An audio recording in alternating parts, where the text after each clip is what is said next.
Hello students, I am Nitin from Veena classes. Students, आज हम लोग कर रहे हैं थर्मल प्रॉपर्टीज ऑफ मैटर का एक नया टॉपिक, बहुत important topic, specific heat. Students, रही बात इसके नोट्स की, तो वो सब मैंने आपको डिलीवर कर दिए हैं। यदि आप उसे देख नहीं पाए तो लिंक डिस्क्रिप्शन में दी हुई है, जाकर आप अभी देख सकते हैं। स्टूडेंट्स, यदि चैनल को आपने सब्सक्राइब नहीं किया है तो जल्दी से सब्सक्राइब कर लीजिए, ताकि आपको नए नए वीडियोज़ और आगे मिल सकें और जल्दी से आप अपनी स्टडी को कर सकें। सो हम जानते हैं आज का हमारा लेक्चर शेड्यूल क्या है। आज का हमारा लेक्चर है 17 लेक्चर, जो उसमें स्पेसिफिक हीट को हमें पढ़ना है। यदि प्रीवियस लेक्चर को आपने देखा नहीं तो उसे जरूर देख लें, लिंक डिस्क्रिप्शन में दी हुई है, ताकि आप इसको आगे और अच्छे से स्टडी कर सकें। सो स्टूडेंट, बिना देरी किए चलो चालू करते हैं स्पेसिफिक हीट। स्टूडेंट्स, हम लोग देखते हैं कि कई बार हीट तो ऐसा है कि मतलब कोई ऑब्जेक्ट किसी दूसरे ऑब्जेक्ट को डिलीवर कर रहा है या दूसरे से वो गेन कर रहा है। तो यहाँ पे मैं आपको बता रहा हूँ कि यहाँ हमारे पास हाई टेम्परेचर का एक ऑब्जेक्ट है और दूसरा एक लो टेम्परेचर का ऑब्जेक्ट है। यहाँ मैंने डायग्राम के अंदर आपको डिस्क्राइब किया हुआ है कि जो हाई टेम्परेचर उसको थोड़ा रेडिश बनाया, थोड़ा सा जो लो टेम्परेचर वाला उसको लाइट्स रंग कलर में रखा गया है। जब हम इन दोनों को कंबाइन करते हैं तो ऑब्वियसली हम देखते हैं कि हीट हमेशा हाई टेम्परेचर से लो टेम्परेचर की ओर ट्रांसफ़र होती है, क्योंकि हम देखते हैं तवे पे जब रोटी सेकी जाती है तो तवे के ऊपर टेम्परेचर ज़्यादा होता है और रोटी पर नहीं होता, तो तवे से रोटी पे ट्रांसफ़र होता है, जिससे रोटी पकती है। ठीक वही कंडीशन यहाँ हो रही है कि रेड से ये कहाँ जा रहा है, दूसरे वाले पर ट्रांसफ़र हो रहा है। So when two bodies are different temperature, जब दो बॉडीज़ डिफरेंट टेम्परेचर की हो, are combined with each other और प्लेस्ड इन कॉन्टैक्ट, दो बॉडीज जिनके टेम्परेचर डिफरेंट हो, वो या तो एक दूसरे के कॉन्टैक्ट में हो या एक दूसरे के साथ रखी गई हो, then heat lost of the body at higher temperature and heat is gain by body of the lower temperature. तो लॉस्ट कहाँ से होगा? जहाँ से हाई टेम्परेचर है वहाँ से हीट लॉस्ट होगा और जाएगा किस पर? जिस पर लो टेम्परेचर है। और ये तब तक होगा जब तक का दोनों का टेम्परेचर अप्रॉक्सीमेट इक्वल नहीं हो जाता है। सो इट वॉज फाउंड, ये देखा गया है कि ये जो हीट ट्रांसफ़र हो रही है, एक बॉडी ट्रांसफ़र कर रही है और एक उसे गेन कर रही है, तो हीट लॉस्ट और gain by body is directly proportional to mass of object. यदि मास बड़ा है तो ज़्यादा हीट की ज़रूरत होगी, ये भी बात सही है, और मास छोटा है, छोटा ऑब्जेक्ट है, तो हीट की बहुत कम ज़रूरत होगी। तो यहाँ हम देख रहे हैं कि ये जो हीट यहाँ लिखा है कि directly proportional to mass of the body, तो हम इसको del Q is directly proportional to mass, mass हम एम प्लस रिप्रेजेंट करते हैं, ये हमारी इक्वेशन फर्स्ट हो जाएगी। अब दूसरी बात जो होती है कि वो किस बात पे डिपेंड कर रहा है, तो हीट लॉस्ट और gain by body is directly proportional to change. देखिए यहाँ पे उसने क्लियर कहा है, हीट लॉस्ट और gain by the body is directly proportional to change of the temperature. Temperature change के प्रोपोर्शनेट होती है, उस पर डिपेंड करती है। तो हम यहाँ देख लेते हैं कि del Q is directly proportional to delta T, temperature change के ऊपर डिपेंड करती है। ये हमारा इक्वेशन 2 हो गया।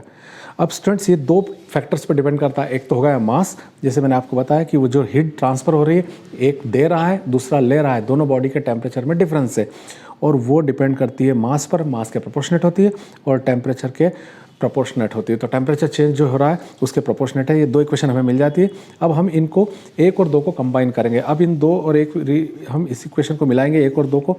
तो आप देख रहे हैं कि मैं इक्वेशन को मिलाता हूँ। So del Q is proportional to M del T. अब हम लोगों ने यहाँ सब पढ़ा हुआ है कि जब भी प्रोपोर्शनल का साइन हम लोग हटाते हैं तो एक कांस्टेंट को हम उसकी जगह पर लगाते हैं।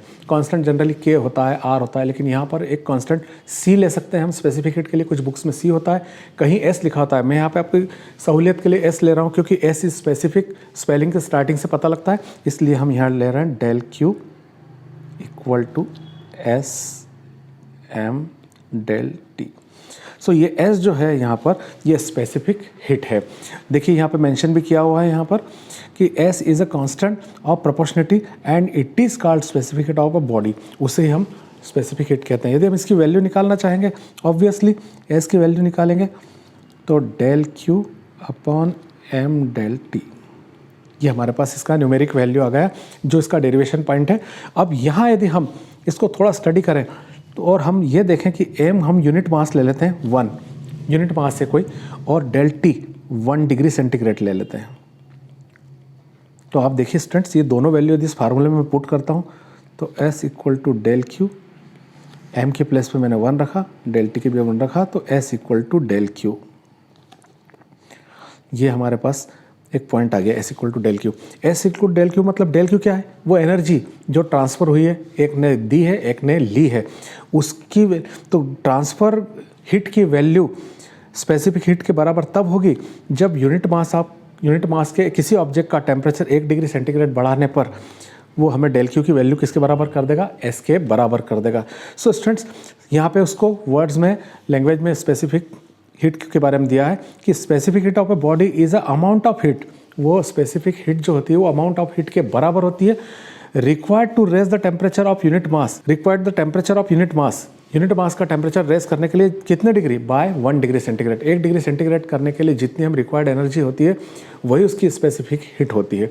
और इसकी यूनिट को हम देखें तो देखिए उसके फार्मूले के अकॉर्डिंग ऊपर डेल क्यू है, तो डेल क्यू की वैल्यू से हम लोग क्या निकाल लेते हैं, देखिए यहाँ पे डेल क्यू है, तो डेल क्यू का जो यूनिट है वो जे जूल से लिया गया, मास के लिए केजी लिया गया और टेम्परेचर के लिए केल्विन लिया गया, तो ये इसका यूनिट हो जाएगा। अब यदि हम इसके डायमेंशन फार्मूले की बात करें तो देखिए S equal to del Q upon M del T.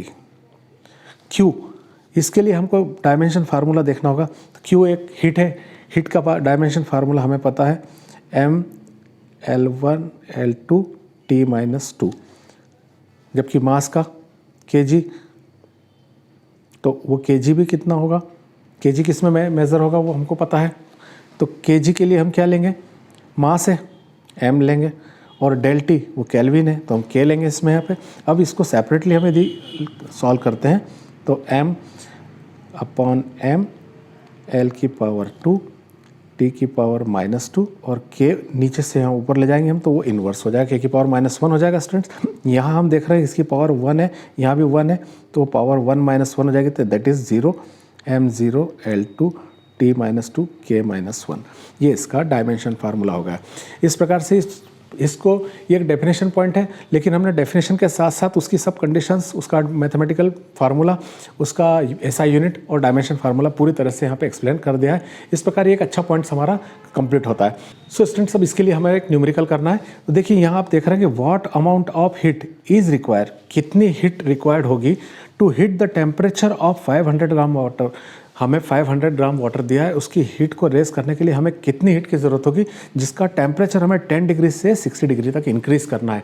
तो हमें 2 टेम्परेचर दिए हुए हैं यहाँ पे, तो हम गिवन पॉइंट को लेते हैं और गिवन पॉइंट पहले देख लेते हैं कि हमें गिवन में क्या दिया है। देखिए स्टूडेंट्स यहाँ पे गिवन में 500 ग्राम वाटर मास दिया हुआ है, सो यहाँ m इक्वल टू हम 500 ग्राम ले लेते हैं। उसके बाद फर्स्ट टेम्परेचर दिया है 10 degree centigrade, T1 equal to 10 degree centigrade है। दूसरा टेम्परेचर 60 डिग्री सेंटीग्रेड है। तो इस प्रकार से हमको टेम्परेचर डिफरेंस मिल जाएगा T2 minus T1, 60 minus 10 that is delta T. तो दोनों टेम्परेचर का डिफरेंस हम बात कर रहे हैं वो डेल्टा टी हो जाएगा, डेल्टा टी की वैल्यू हो जाएगी 50 डिग्री। तो इस प्रकार से हमें ये टेम्परेचर मिल गया। अब हमें यहाँ देखना है कि इसमें स्पेसिफिक हीट की बात कर रहे हैं, तो वाटर के लिए स्पेसिफिक हीट की वैल्यू होती है 1 कैलोरी पर ग्राम डिग्री सेंटीग्रेड। ये हम इसको स्टैंडर्ड रूप में ले लेंगे, ये आपको फैक्टर याद रखना है इसका फैक्टर, बाकी सब क्वेश्चन में हमको गिवन है। तो स्टूडेंट सबसे बड़ी बात है कि हमको सब गिवन जो दिया है, अब इसके बाद हम लोग इसको सॉल्व करेंगे। तो फार्मूला हम देखते हैं कि del Q equal to M S del T, ये हमारा फार्मूला है। हमें निकालना है इसमें से कितना टेम्परेचर रेज हुआ, टेम्परेचर भी वैल्यू दिए, एम भी दिया है, एस दिया है, डेल क्यू की वैल्यू हमें फाइंड करना है। तो del Q is equal, M की वैल्यू हम रख देते हैं 500, एस की वैल्यू जैसे मैंने आपको बताया 1 कैलोरी और डेल टी की वैल्यू है हमारे पास 50। यदि हम इसको इंटू करते हैं so del Q equal to 5 5 25,000 calories, ये हमारा आंसर होगा स्टूडेंट्स। तो यहाँ आपने देखा कि कितना सिंपल, एक बहुत ही सिंपल कैलकुलेशन था जिससे हम हमारा आंसर निकाल पाए। और देखिए आपको समझ में आ गया होगा कि इस तरीके से हमको गिवन जो है लेफ्ट हैंड साइड में देना है और बाकी फार्मूले को यूज़ करके हमने सिंपल सा एक न्यूमेरिकल कर लिया है। अब स्टूडेंट्स सबसे पे देखते हैं कि जो बातें और इससे कहीं रिलेट करती हैं, वो एक इंपॉर्टेंट बात यहाँ पे मैंने वर्ड लैंग्वेज में लिखी हुई है, आप इसको देख लें। यहाँ पर मैं यहाँ बता रहा हूँ आपको कि water has highest value of specific heat.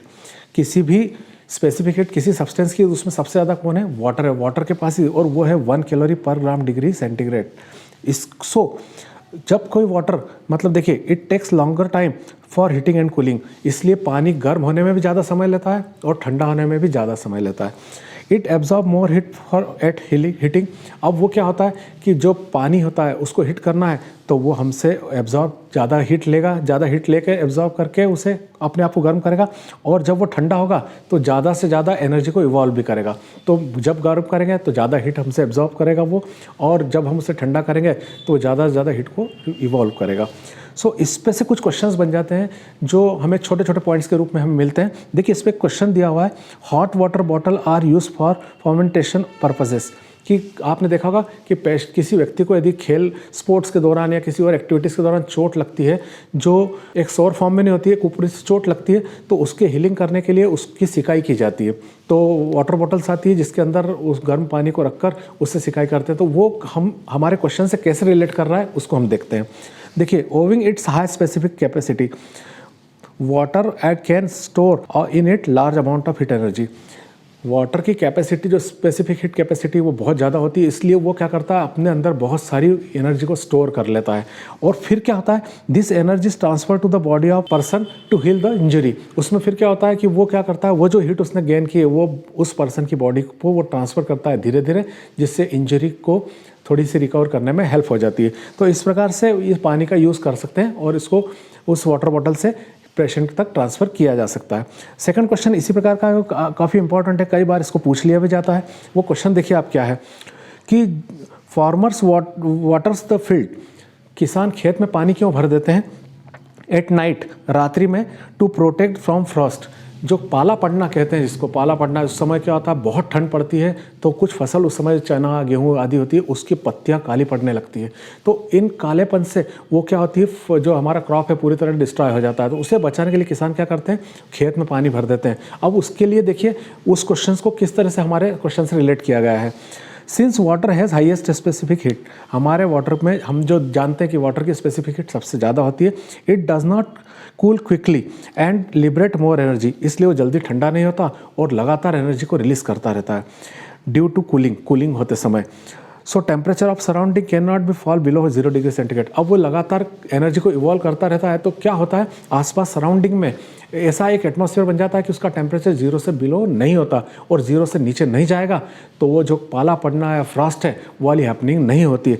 दस हम कह सकते हैं स्पेसिफिकेट वाली प्रॉपर्टी फ्रॉस्ट से क्रॉप को बचा लेती है। तो स्टूडेंट्स, ये छोटे क्वेश्चन थे जो उससे रिलेट कर रहे थे। आई थिंक आपको ये समझ में आ गया होगा।